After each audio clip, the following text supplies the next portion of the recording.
a buttery little freak, aren't you?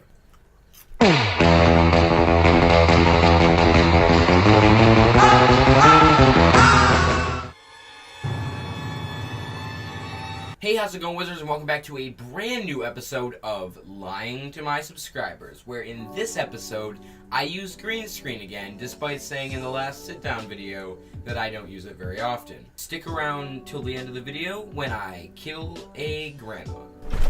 So, I just saw Slenderman 2018. I can't imagine they're going to make a sequel, so I don't know if I need to denote that it's 2018. Just saw is a little bit disingenuous. I saw it like 5 days ago now. So for those of you unaware, Slenderman was a popular creepypasta around 2012. And if you don't know what creepypasta is, it was, I don't know if it's still around, but it was a website that hosted creepy urban legends on the internet. And for Slenderman, it was a photoshopped picture of a lanky little dude with a grayed out face. He didn't have a face and he wore a suit.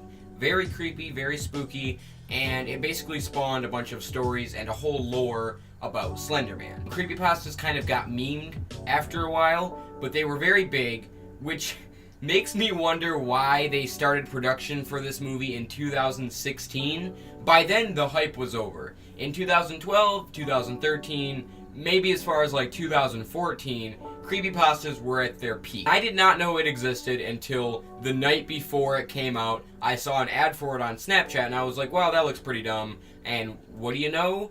No spoilers, but it wasn't great. Let's go ahead and get into my little review. Something new on the channel, my little movie review of Slenderman 2018. Wait, you guys are still here? You can cut to the intro now. I said for those of you that are new to this video, you don't know what it's gonna be about yet. You didn't know about Slenderman. I gave you the bet. You guys, you can go. You're good to go. Go into the intro. That's kind of how we do things here. You don't have to. You can go now.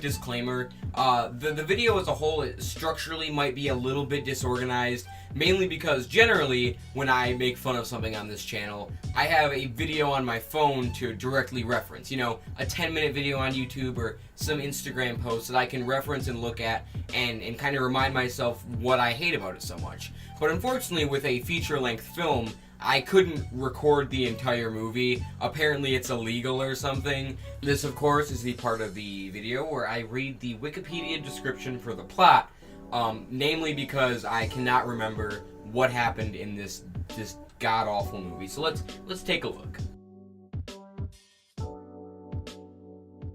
You got four friends that are teenage girls in high school, and they decide to summon Slenderman after hearing about it. And then they all go insane slowly, and one of them disappears. So pretty basic stuff here. Let's talk about now why it's so bad. The main qualm that I had with this film, and the main reason why I kind of felt like it was a missed opportunity, is, as I said, Creepypasta was a whole website dedicated to fleshed out stories. You know, these weren't just like one paragraph, they were pages upon pages, and I think like various users could add stuff to the story to like build the world a bit. In the film, they hardly even reference who or what Slenderman is. You just kind of get the idea that, oh, it's a thing on the internet that you can summon. It's like, you know, any other demon film, basically. I think they could have done this film very well had they just adapted the pre-made lore that was already there for them into the film. Visually, it was presented very well. Whoever worked on the visual aspects of the film, the actual, like, cinematographers,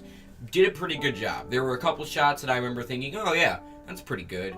They did a good job of incorporating shadow throughout the film, not just in the suspenseful, creepy scenes, but even during the daytime when it was just like a normal scene. The main scene that sticks out to me visually is you've got Haley and she's on her phone, you know, texting on her back, as teenage girls do, and it's an overhead shot of her on her back texting. As she rolls over onto her stomach, the camera turns with her. So it's kind of like this weird, weird perspective. Kind of like, if you're familiar with Vertigo, the camera movement style that was popularized in Alfred Hitchcock's Vertigo, where you move away from something and zoom out and it gives like this weird distortion effect. It was similar to that, and I haven't really seen that done a lot, so it was like a very unique and interesting shot that stuck out to me. I just wish they would have done more of that throughout the film, because that one single like unique shot kind of was just lost with the rest of the film being very forgettable and boring. It almost felt out of place, in fact. Let's talk about the plot and the characters and basically anything that's not visual about this film. So essentially there are no characters.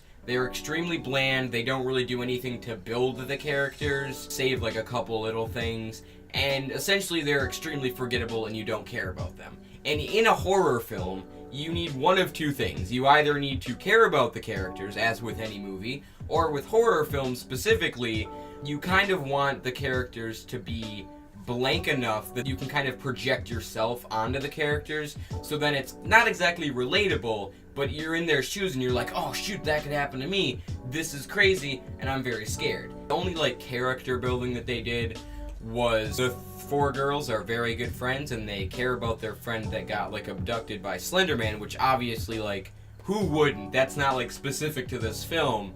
And the other thing is that Haley has a sister, her name is Lizzie, she's the one that almost dies at the end, and she loves her sister. At the time that I was watching this film and like after I got out, I didn't really realize how poorly done it was, and for mainly two reasons. The first being I was intently focused on paying attention so I could make this video, and the second reason that I didn't really pay attention to like some of the finer mechanics of the film is because I wanted to know where the film was going, like story-wise, because it's an hour-and-a-half movie, something has to happen, right? As far as like the dialogue goes and the actual screenwriting, the dialogue was very hard to sit through, as with many teen movies, which is exactly what I expected, so it's not like I'm mad. In fact, I went into this film worried that I had wasted my money on like a good movie, but thankfully it sucked and I did not waste my money on a film that I couldn't make fun of. But one of the bigger problems that I saw with like the Slenderman aspect is that I don't remember the reveal of Slenderman, and like in a movie like this, the reveal is like the whole thing. You know, you got the suspense and it's rising and it's like, oh man, what is he gonna look like? Where is he coming? Especially with this kind of character where he lurks. That's kind of his whole thing. He lurks in shadows and he just kind of sneaks up on you. That's literally like the whole scary part of Slenderman. I also don't recall Katie going missing. I guess I must have blinked when that happened, because like 1 second they're on a school field trip and she's looking off into the distance and they're like, oh Katie, what's wrong? And it's very obvious that like she's scared from the video they watched the previous night, and she's like, oh, I'm fine. And then literally like 2 shots later, in like maybe 10 seconds, they're like, oh shoot, where's Katie? Where'd she go? And there's no time for us to think, oh, I wonder what happened to Katie. It's just like they're telling us, oh, she's gone now. Then at one point he FaceTimes them, like on their phone, they get a call from an unknown number, and it's just a video of him like walking into their house and upstairs, and they're like, oh my god, oh, that's our house there, he's coming, oh my blah. And then he doesn't, and it's like, I guess that was a hallucination too or something. They did it like 2 or 3 times, and the whole time I was just like, is he really FaceTiming them?